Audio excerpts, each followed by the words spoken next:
Hello students, आज इस video lecture में हम संतुलित वृद्धि का सिद्धांत the doctrine of balance growth की चर्चा करेंगे। विद्यार्थियों, अल्प विकसित देशों के आर्थिक विकास की नीति क्या हो, इस संबंध में विकास अर्थशास्त्रियों में गहरा मतभेद है। कुछ विचारकों की राय है कि अल्प विकसित देशों को विकास की संतुलित पद्धति को अपनाना चाहिए, जबकि दूसरे पक्ष की राय में असंतुलित विकास नीति आर्थिक विकास के लिए श्रेष्ठ विकल्प है। कहने का मतलब ये है कि विकासशील देशों में मोटे तौर पर विकास की दो रणनीतियों पर ध्यान केंद्रित रहा है। संतुलित विकास पद्धति को रोजेनस्टीन रोडान, रैग्नर नग्से, आर्थर लुइस, एलन यंग, सिटोवस्की आदि अर्थशास्त्री अच्छा मानते हैं, तो दूसरी ओर मार्क्स फ्लेमिंग, पॉल स्ट्रीटन, एल्बर्ट हर्स्टमैन, हंस सिंगर इत्यादि अर्थशास्त्री असंतुलित विकास पद्धति को अच्छा मानते हैं। जहाँ तक संतुलित वृद्धि का अर्थ की बात है, तो विद्यार्थियों, संतुलित विकास शब्द का अर्थ अलग अलग अर्थशास्त्रियों ने भिन्न भिन्न ढंग से लगाया है। एक मत के अनुसार तो संतुलित विकास का अर्थ है कि किसी अर्थव्यवस्था के सभी क्षेत्रों तथा उद्योगों का समान रूप से विकास करना, जबकि कुछ अर्थशास्त्री मानते हैं कि किसी पिछड़े क्षेत्र अथवा उद्योग में निवेश करना संतुलित वृद्धि है, ताकि वह क्षेत्र या उद्योग अन्य क्षेत्रों के बराबर आ जाए। कुछ अर्थशास्त्री मानते हैं कि संतुलित विकास का मतलब है उपभोक्ता उद्योगों तथा पूंजीगत उद्योगों का समान विकास किया जाए। विद्यार्थियों, किंडलवर्गर के अनुसार संतुलित विकास का मतलब है निर्माणकारी उद्योग तथा कृषि उद्योगों का संतुलित विकास। कहने का मतलब ये है कि संतुलित विकास के अंतर्गत कृषि तथा उद्योग, घरेलू क्षेत्र और निर्यातक क्षेत्र में संतुलन स्थापित किया जाता है।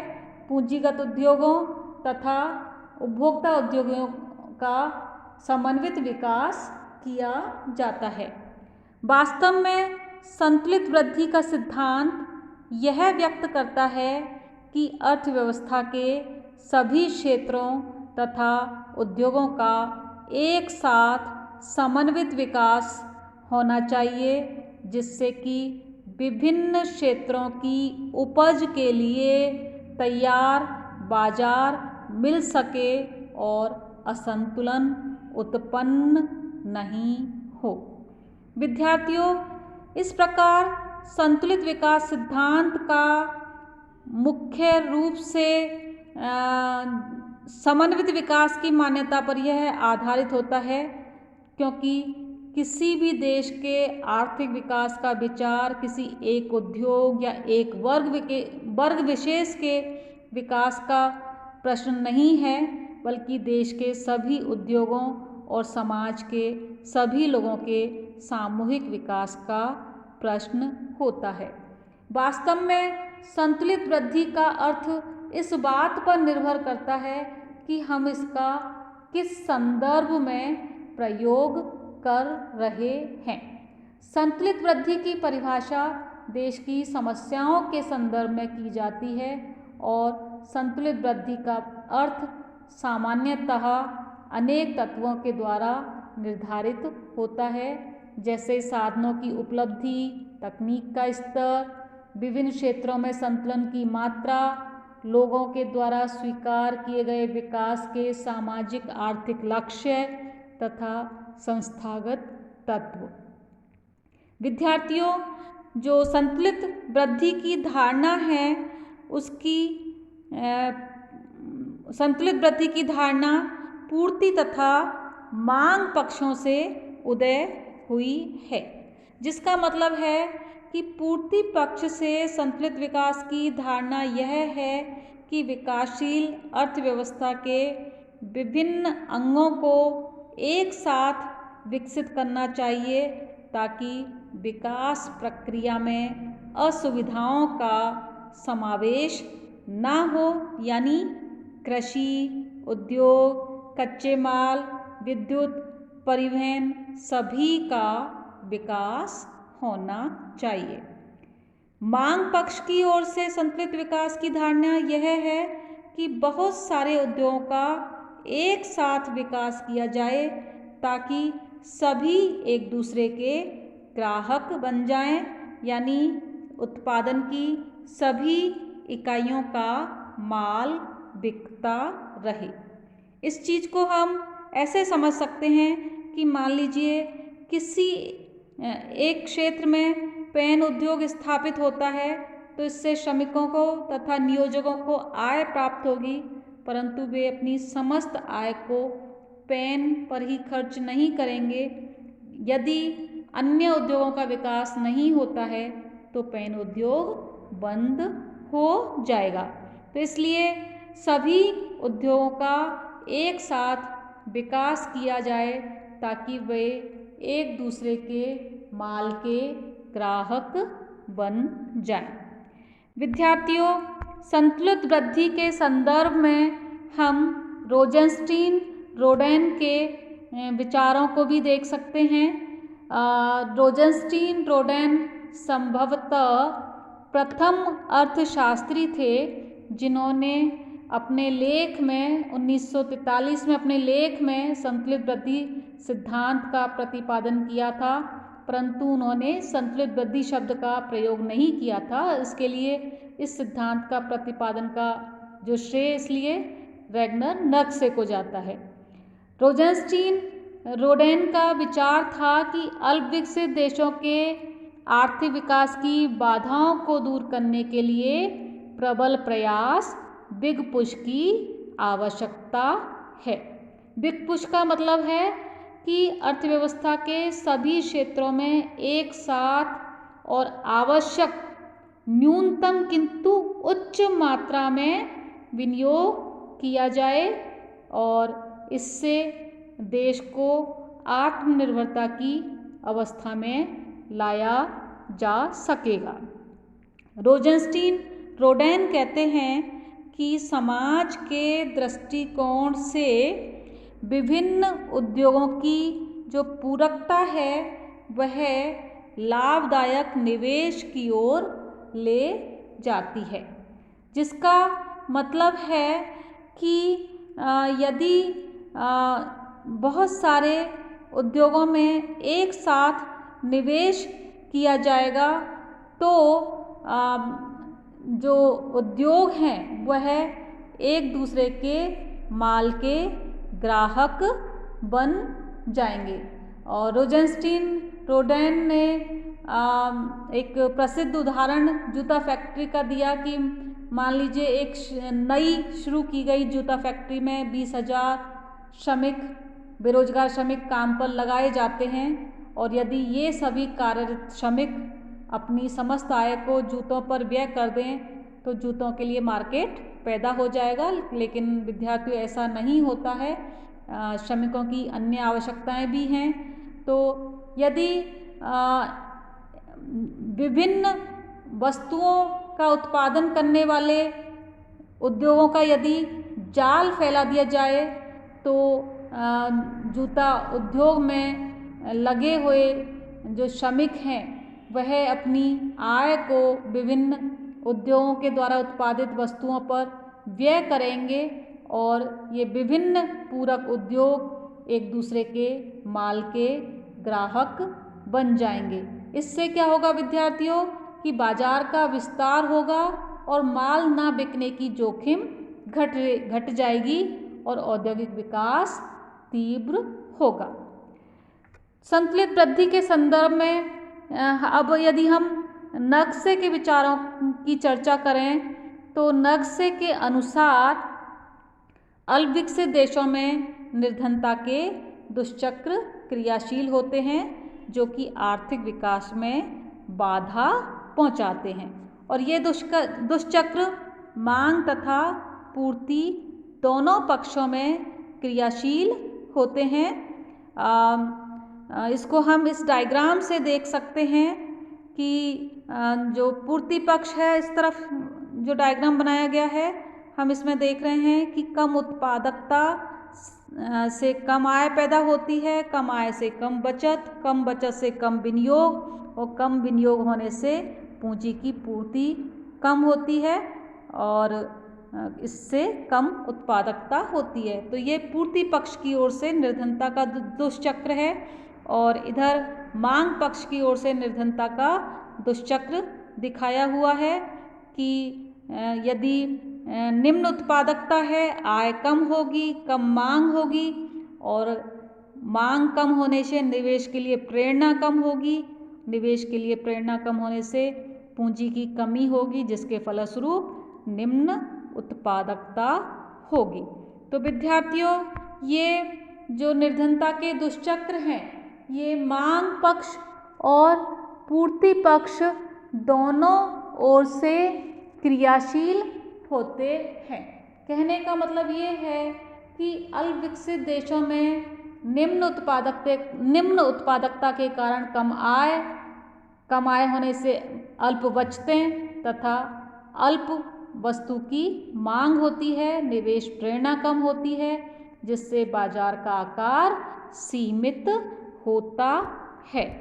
विद्यार्थियों, बाजार का आकार सीमित होने से बाधा होती है आर्थिक विकास में।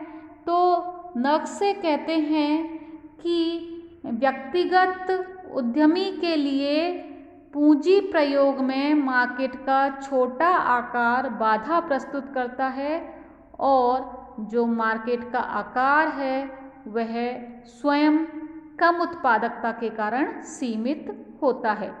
तो इसलिए नक्शे का विचार है कि बाजार के आकार को बढ़ाकर दुष्चक्रों को तोड़ा जा सकता है, और यह तभी संभव है जब विभिन्न उद्योगों के विकास हेतु एक ही समय में भिन्न दशाओं में निवेश किया जाए।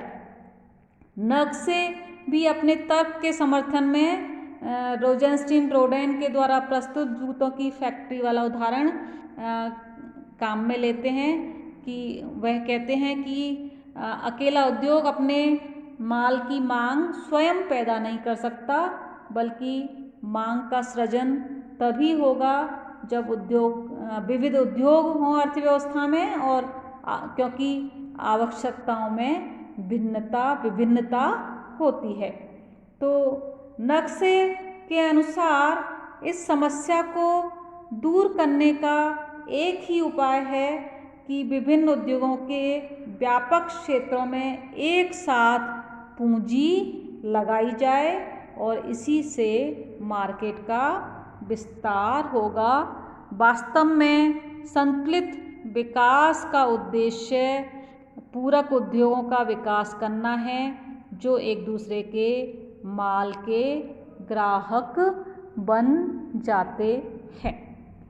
विद्यार्थियों, संतुलित विकास बाहरी बचतों को भी संभव बनाता है, जिसका मतलब ये है कि विस्तृत क्षेत्र वाले निवेश बाजार के आकार को बढ़ाकर जो एक्सटर्नल इकोनॉमीज हैं उनको पैदा करते हैं, जो कि प्राय एक व्यक्तिगत उद्यमी को प्राप्त नहीं होती हैं।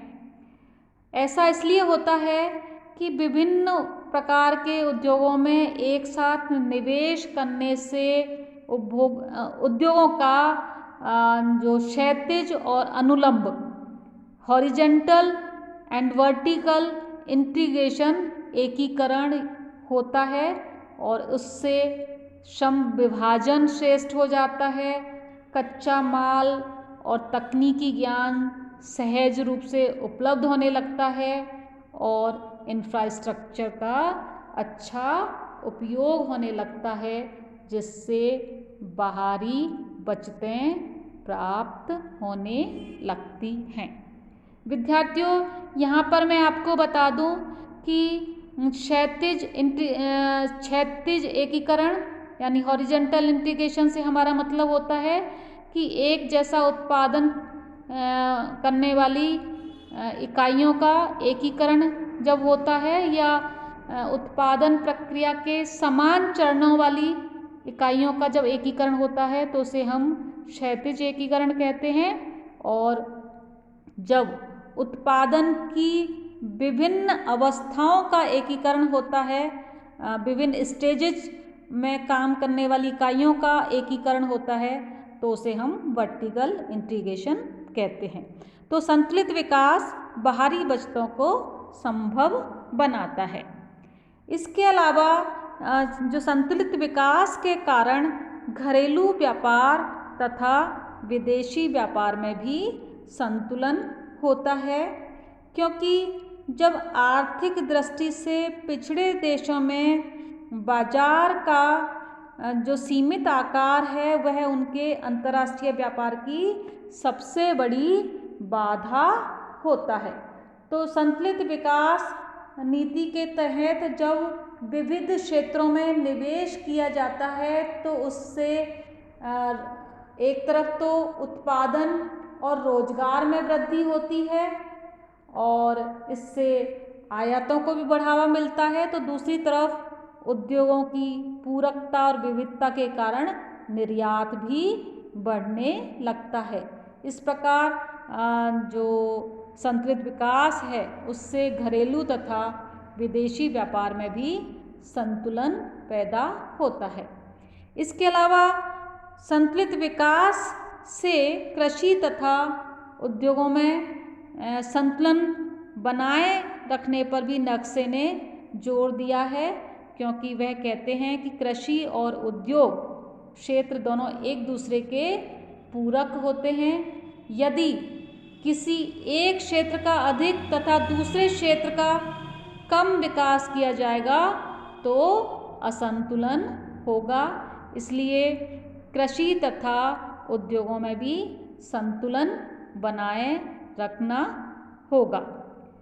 इसके अलावा एक बात और कि संतुलित विकास में सरकार की महत्वपूर्ण भूमिका होती है और इसलिए संतुलित विकास के लिए सरकार के द्वारा अर्थव्यवस्था का नियोजन जरूरी होता है, क्योंकि विद्यार्थियों जो निजी उद्यम वाली अर्थव्यवस्था में कीमत तंत्र के द्वारा पूरक उद्योगों की जो स्थापना है उसके द्वारा ये मान के तो चला जाता है कि निजी उद्यम वाली अर्थव्यवस्था में पूरक उद्योगों की जो स्थापना है वो कीमत तंत्र कर सकता है, लेकिन व्यवहार में ऐसा नहीं होता है, क्योंकि जो निजी उद्यम है वह लाभ की भावना से प्रेरित होता है और इसलिए सभी प्रकार के उद्योगों में निवेश करने को प्रेरित नहीं होता है। और दूसरी बात यह भी कि तीव्र विकास के लिए भौतिक पूंजी और मानवीय पूंजी ह्यूमन कैपिटल दोनों में एक साथ निवेश की आवश्यकता होती है और मानवीय पूंजी पर निवेश जनरली सरकार ही कर सकती है। और एक बात और कि इंफ्रास्ट्रक्चर का निर्माण जो कि संतुलित वृद्धि के लिए पूर्व शर्त है वह सरकार के द्वारा ही संभव होती है। इसलिए संतुलित विकास पद्धति के अंतर्गत सरकार की भूमिका महत्वपूर्ण होती है। तो विद्यार्थियों, इस प्रकार संतुलित विकास सिद्धांत के अंतर्गत अर्थव्यवस्था के समन्वित विकास का प्रयास किया जाता है और यह जो नीति है, जो रणनीति है विकास की, वह कई दृष्टियों से लाभप्रद भी होती है। यदि हम इस संतुलित वृद्धि सिद्धांत का यदि हम आलोचनात्मक मूल्यांकन करें तो हम ये देखते हैं कि संतुलित विकास सिद्धांत है वह निर्धनता के दुष्चक्रों को समाप्त करने में सहायक है, कृषि तथा उद्योगों के समन्वित विकास में सहायक है, विदेशी व्यापार को भी प्रोत्साहन देता है और इसमें माल ना बिकने की जोखिम में कमी होती है और सामाजिक लाभ में वृद्धि होती है तथा बाह्य बचतें भी प्राप्त होती हैं, जिससे अन्य क्षेत्रों का विकास होता है, निवेश के अवसर भी बढ़ते हैं। लेकिन इस पद्धति की इस विकास पद्धति की आलोचना प्रोफेसर हर्षमैन, फ्लेमिंग, सिंगर इत्यादि अर्थशास्त्रियों ने इसकी आलोचना भी की है इस रणनीति की। वह कहते हैं कि यह जो विकास की ये जो नीति है वह अल्प विकसित देशों के सामर्थ्य से बाहर है, क्योंकि अल्प विकसित देशों में पर्याप्त पूंजी, तकनीकी ज्ञान, प्रबंधकीय क्षमता, कुशल श्रम शक्ति, इन सब का अभाव होता है। तो एक तरफ तो पर्याप्त साधनों के उपलब्ध होने की शर्त संतुलित विकास नीति में है, तो दूसरी तरफ इनका अभाव पाया जाता है, जो स्वयं में एक विरोधाभास है। ये बात तो बिल्कुल ऐसे प्रतीत होती है जैसे कि भवन की एक मंजिल बनाने की क्षमता ना रखने वाले शिल्पी को अगली 2 मंजिल बनाने का सुझाव देना। तो इसके संदर्भ में प्रोफेसर हिगिंस कहते हैं कि अल्प विकसित देशों को बड़ा सोचने की सलाह देना तो अच्छा है, किंतु सामर्थ्य ना होने पर बड़ा काम करने की सुझाव देना मूर्खतापूर्ण है।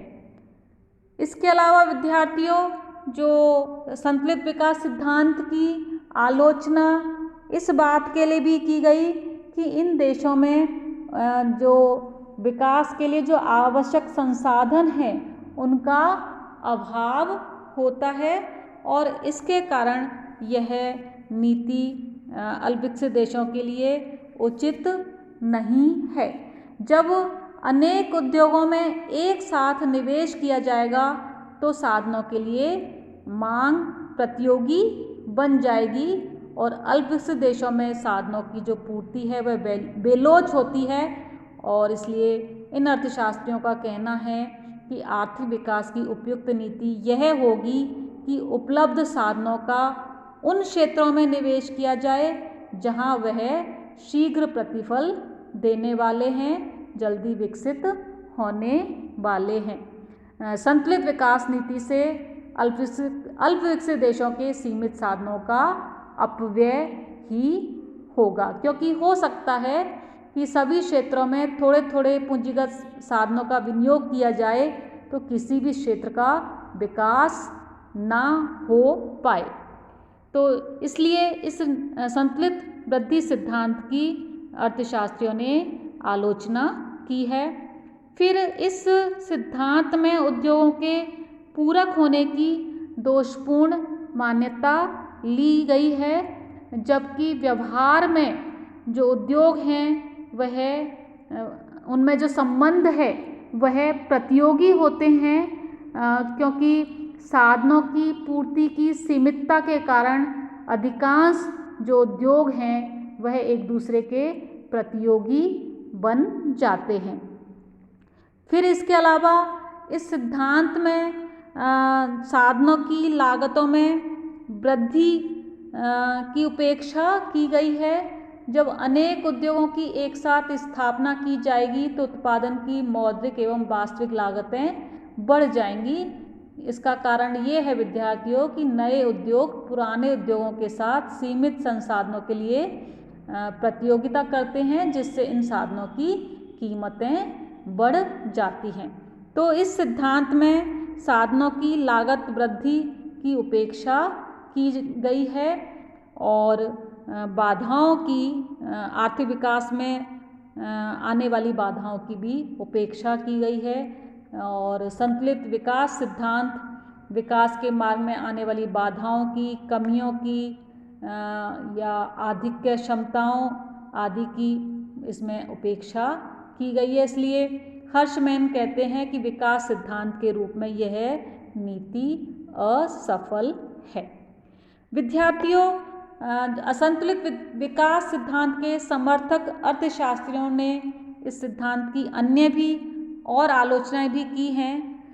हम निष्कर्ष के रूप में ये कह सकते हैं कि संतुलित वृद्धि सिद्धांत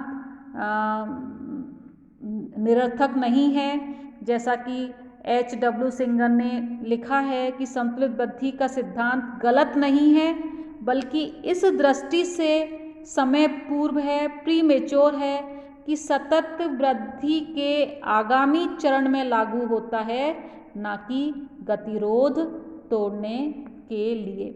विद्यार्थियों, इन अर्थशास्त्रियों का कहना है कि अर्थव्यवस्था के विकास का लक्ष्य तो संतुलित वृद्धि होता है, लेकिन इसको प्राप्त करने का तरीका असंतुलित वृद्धि है। अर्थव्यवस्था में जानबूझकर असंतुलन पैदा किए जाते हैं। मैं समझती हूँ विद्यार्थियों, आपको संतुलित वृद्धि सिद्धांत समझ में आ गया होगा। अभी के लिए इतना ही काफ़ी है। अगले वीडियो लेक्चर में हम असंतुलित विकास सिद्धांत की चर्चा करेंगे। Thank you.